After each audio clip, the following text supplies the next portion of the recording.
Jadi almarhum Al-Maghfurlah ini selain dikenal sebagai mubalik, pejuang, beliau juga adalah seorang seniman. Jarang sekali ulama yang mampu memiliki kepribadian tersendiri di samping sebagai ulama tapi juga adalah seorang seniman. Tapi Nahdlatul Watan ini dimanapun benih-benihnya ditaburkan, di situ akan tumbuh subur.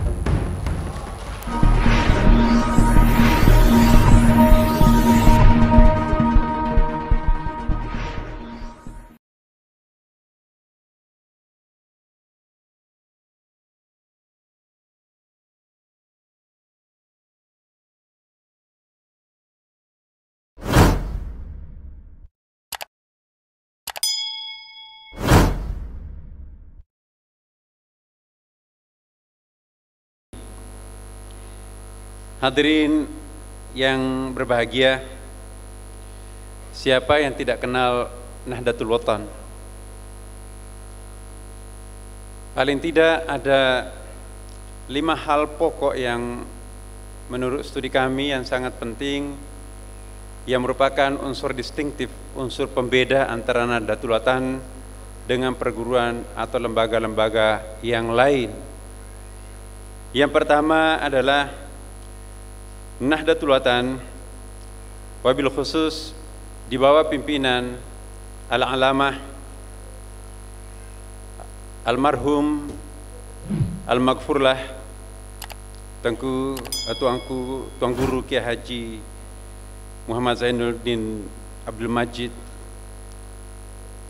Pertama adalah ikut menentukan jalannya sejarah. Seperti kita tahu bahwa beliau diberikan kehidupan atau beliau dipanjangkan umur untuk ukuran kita di Indonesia itu 102 tahun, itu luar biasa. Dan 102 tahun ini dia hidup di dalam masa-masa yang sangat berjuang ya. Saat-saat proklamasi kemerdekaan pada waktu itu betul-betul sangat berkeringat. Oleh karena itu wajar kalau bangsa Indonesia menganugerahkan kepadanya sebuah penghargaan yang sangat tinggi, yaitu Bintang Mahaputra Utama. Tapi rasanya tentu ini belum cukup. Mungkin sangat wajar kalau beliau kita usung untuk mendapatkan gelar pahlawan nasional.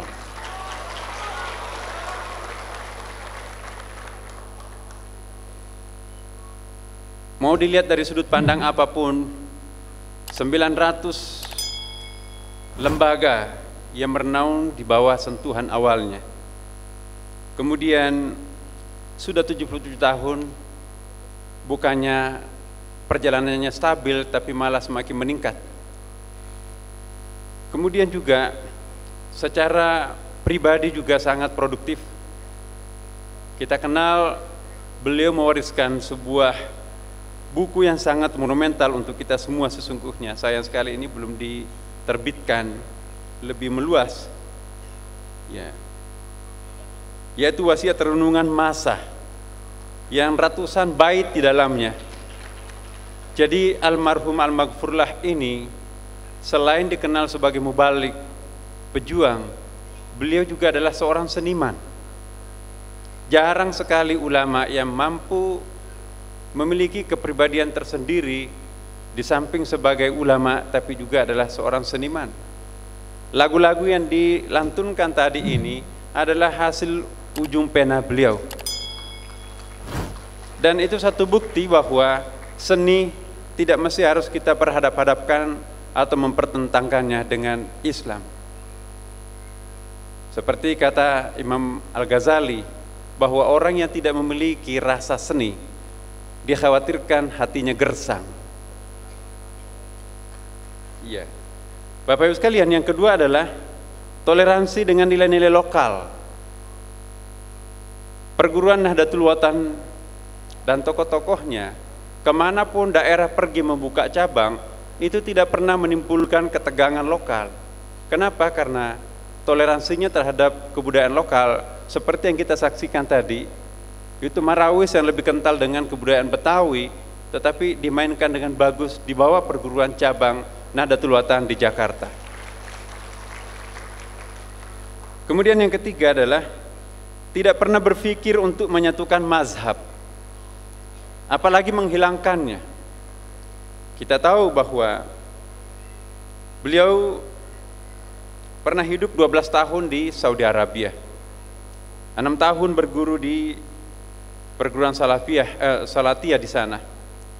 Tetapi apa yang dibawa pulang dan yang dikembangkan di negeri kita yang tercinta ini itu sangat mengindonesia, karena mereka itu atau almarhum al-maghfurlah ini betul-betul menjiwai suasana kebangsaan bangsa Indonesia. Yang ketiga adalah yang keempat adalah menampilkan Islam yang berkeindonesiaan. Ya. Karena itu dia diterima di seluruh pihak, di semua lembaga atau di semua lapisan masyarakat.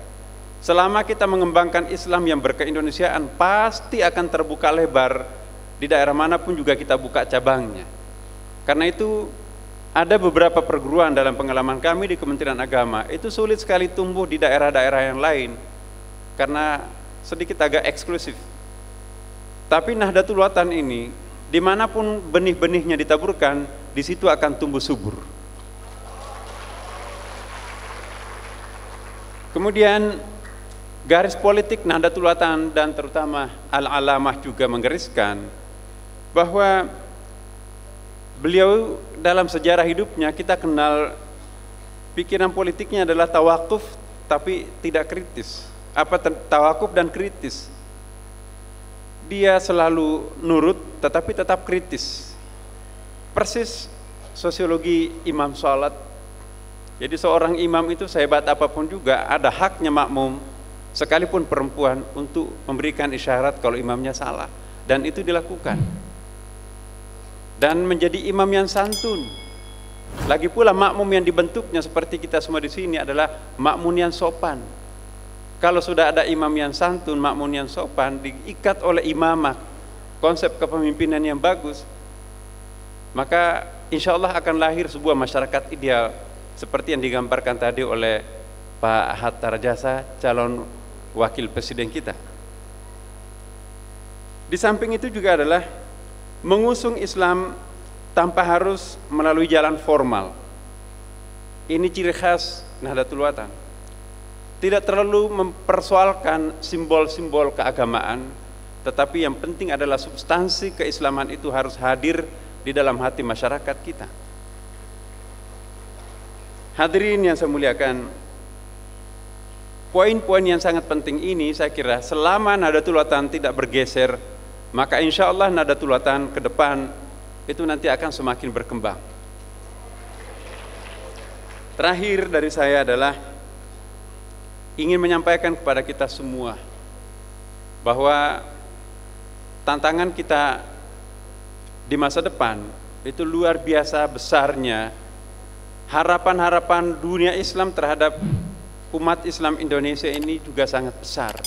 Harapan umat Islam, terutama dunia Islam, terhadap Indonesia sebagai negara paling besar jumlah penduduknya di dunia ini. Demikian pula juga harapan mereka untuk menjadikan Indonesia ini sebagai contoh. Bahkan terakhir kemarin ada yang mengatakan bahwa peradaban Islam di masa akan datang itu kita tunggu mungkin akan mengalami pergeseran, bukan lagi di kawasan Teluk Timur Tengah, tetapi itu akan bergeser ke Indonesia atau Asia Tenggara ini. Nah, saya kira potensi yang dimiliki bangsa Indonesia, potensi demokratisnya, potensi geografisnya, potensi kekayaan alamnya, dan potensi SDM-nya, dan lain-lain potensinya yang kita miliki ini memang sangat memenuhi syarat untuk menjadi pemandu peradaban dunia Islam di abad modern yang akan datang.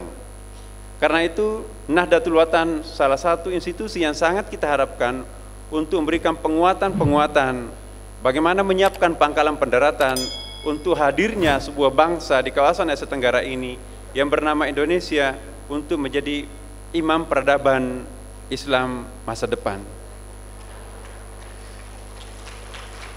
Demikian Bapak Ibu sekalian, Wallahu muwaffiq ila sabili rasyad. Wassalamualaikum warahmatullahi wabarakatuh. Waalaikumsalam warahmatullahi wabarakatuh.